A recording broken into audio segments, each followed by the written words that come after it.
Hi friends, ഇന്ന് PSC ബുള്ളറ്റിനിൽ വന്നിട്ടുള്ള confusing facts ആണ് നോക്കുന്നത്. ക്ലാസ് എല്ലാവർക്കും ഇഷ്ടപ്പെട്ടാൽ ലൈക്ക് ചെയ്യുക, കമൻറ്റ് ചെയ്യുക, ഷെയർ ചെയ്യുക, സബ്സ്ക്രൈബ് ചെയ്യുക. ക്ലാസ്സിലേക്ക് കിടക്കാം. കരയിലെ ഏറ്റവും ശക്തനായ മൃഗം ആന. എന്നാൽ വേട്ടയാടുന്ന മൃഗങ്ങളിൽ ഏറ്റവും ശക്തിയുള്ളത് കടുവ. കരയിലെ ഏറ്റവും ശക്തനായ മൃഗം ആന. വേട്ടയാടുന്ന മൃഗങ്ങളിൽ ഏറ്റവും ശക്തിയുള്ളത് കടുവ. ഒഡീസി നൃത്തത്തിൻ്റെ വികസനത്തിന് വേണ്ടി പരിശ്രമിച്ചത് കേളൂചരൺ മഹാപാത്ര. യക്ഷഗാനത്തിൻ്റെ പുരോഗതിക്കായി പരിശ്രമിച്ചത് ശിവരാമ കാരന്ത്.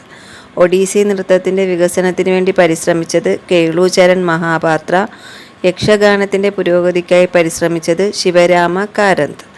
കറുത്ത പഗോഡ എന്നറിയപ്പെടുന്നത് ഒറീസയിലെ കൊണാർക്കിലെ സൂര്യക്ഷേത്രവും വെളുത്ത പഗോഡ എന്നറിയപ്പെടുന്നത് പുരിയിലെ ജഗന്നാഥ ക്ഷേത്രവുമാണ്. കറുത്ത പഗോഡ എന്നറിയപ്പെടുന്നത് ഒഡീസയിലെ കൊണാർക്കിലെ സൂര്യക്ഷേത്രവും വെളുത്ത പഗോഡ എന്നറിയപ്പെടുന്നത് പുരിയിലെ ജഗന്നാഥ ക്ഷേത്രവുമാണ്. കേരളത്തിൽ ഉപ്പ് സത്യാഗ്രഹകാലത്തെ പടയണി ഗാനമായ വരിക വരിക സഹചരെ രചിച്ചത് അംശി നാരായണ പിള്ളയാണ്.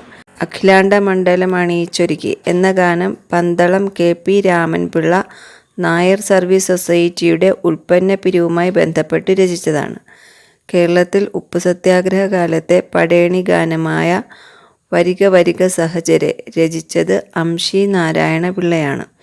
അഖിലാണ്ട മണ്ഡലം അണിയിച്ചൊരുക്കി എന്ന ഗാനം പന്തളം KP രാമൻപിള്ള നായർ സർവീസ് സൊസൈറ്റിയുടെ ഉൽപ്പന്ന പിരിവുമായി ബന്ധപ്പെട്ട് രചിച്ചതാണ്. ക്ലാസ് എല്ലാവർക്കും ഇഷ്ടപ്പെട്ടാൽ ലൈക്ക് ചെയ്യുക, കമൻറ്റ് ചെയ്യുക, ഷെയർ ചെയ്യുക, സബ്സ്ക്രൈബ് ചെയ്യുക. താങ്ക്